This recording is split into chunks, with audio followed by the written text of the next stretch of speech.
আচ্ছা, আমার মতো কি কেউ এরকম কাজ কোনোদিন করেছো? দুটো কাজ একসাথে, একদিকে পুজো দিচ্ছি, আরেকদিকে মানভিকে পড়াতেও হেল্প করছি। কেউ যদি করে থাকো কমেন্টে অবশ্যই জানিও, ভালো লাগবে। হ্যাঁ everyone, welcome back to my channel Moniz lifestyle blogs. আচ্ছা, গুড মর্নিং জানিয়ে সকলকে ব্লগটা স্টার্ট করছি। তো আজকে হচ্ছে বুধবার, আর আজকে মানবিকে স্কুলে পাঠাইনি। ওর প্রচণ্ড ঠান্ডা লেগেছে, রাত্রিবেলায় ঠিকঠাক ঘুমোতে পারছিল না, অসুবিধা হচ্ছিল। সেই কারণে আজকে সকালে আর ওকে স্কুলে পাঠাইনি, বাড়িতেই পড়তে বসিয়েছি। তো পড়াশোনা হয়ে যাওয়ার পর একটু ওকে নিয়ে বেরিয়েছি। এখন যাব আমরা, যেহেতু বর্ষাকাল পড়েছে তাই মানবির জন্য একটা রেনকোট কিনতে যাব। ওকে নিয়ে বেরিয়েছি তার কারণ ওর সাইজটার জন্য, না হলে বৃষ্টির মধ্যে ওকে ঘরেই রেখে আসতাম। আসলে এখনও পর্যন্ত না ওর সাইজটা বুঝে উঠতে পারিনি, কোনো সময় ছোট জামা নিয়ে চলে আসি, কোনো সময় বড় হয়ে যায়, সেই কারণে ওকে নিয়েই বেরিয়েছি। তবে এখন বৃষ্টিটা একটু কম আছে, ঝিরিঝিরি পড়ছিল, কিন্তু এখন একটু কম আছে, সেই কারণেই যাওয়াটা আমাদের পক্ষে সুবিধা হয়েছে। তো দেখো বেরিয়ে পড়েছি। যেহেতু বর্ষাকাল, রাস্তাঘাটের যা অবস্থা, চারিদিকে যেমন কাদা রয়েছে, কিছু কিছু জায়গায় তো আবার জলও জমে রয়েছে। তো সেই নিয়েই আমরা এখন পৌঁছে গেছি দোকানে। তো দোকানে এসে মোটামুটি দেখলাম কিছু কিছু পছন্দ হলো, কিছু পছন্দ হলো না। যেগুলো পছন্দ হলো সেগুলো মানবীর আবার সাইজে হচ্ছে না, আবার যেগুলো সাইজে হচ্ছে সেগুলো হয়তো আমাদের পছন্দ হচ্ছে না। তো এই হচ্ছে ব্যাপার। দু তিনটে দোকান ঘোরার পর একটা দোকান থেকে পছন্দ হলো অবশেষে, তখন নিয়েও নিলাম। তো কোন রেনকোটটা নিলাম সেটা তোমাদের নেক্সট ভিডিওতে শেয়ার করব অবশ্যই। তো তারপর সন্ধেবেলা মানবীর একটু ফুচকা খেতে ইচ্ছা করলো, সেই কারণেই ও এখন ফুচকা নিতে চলে এসেছি। বাড়ির নিচে নিয়ে ঘুরে বেড়াচ্ছিলেন, তো ও দেখেই বায়না শুরু করলো, মা আজকে ফুচকা খাবো একটু। তো তার জন্য বাচ্চা মানুষ তো, তাই নিয়ে নিলাম ফুচকা। আচ্ছা, তোমরা কারা কারা চুরমুর খেতে ভালোবাসো আর কারা কারা ফুচকা খেতে ভালোবাসো আমাকে কমেন্টে অবশ্যই জানাবে। আর আমি তো সবসময় টক জল ছাড়া ফুচকা খাই, তোমরা কারা কারা টক জল ছাড়া ফুচকা খেতে ভালোবাসো আমাকে কিন্তু কমেন্টে অবশ্যই জানিও, ভালো লাগবে।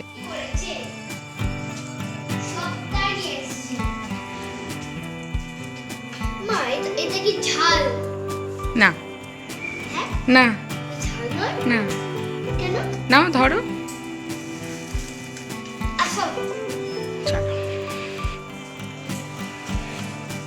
ঝাল নয়? না মা, ঝাল নয়? না।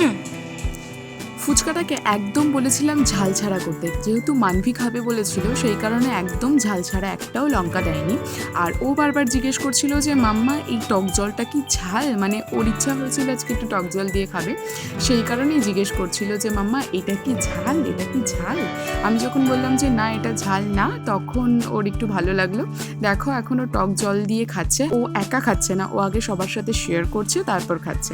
তো আমার শাশুড়ি মাকে দিয়ে দিল, এদিকে আমার শাশুড়ি মা কুমড়ো শাক কাটছেন বসে বসে। আমার বড় ননদের বাড়িতে কুমড়ো শাক হয়েছে, তো বড় ননদ সেটাকে পাঠিয়েছে কেটে। আচ্ছা, রান্নার পুরো দায়িত্বটা কিন্তু আমার শাশুড়ি মায়ের। হ্যাঁ, আমি কিন্তু রান্নার দায়িত্বে নেই, মানে আমাকে কোনো রকম রান্না করতে হয় না।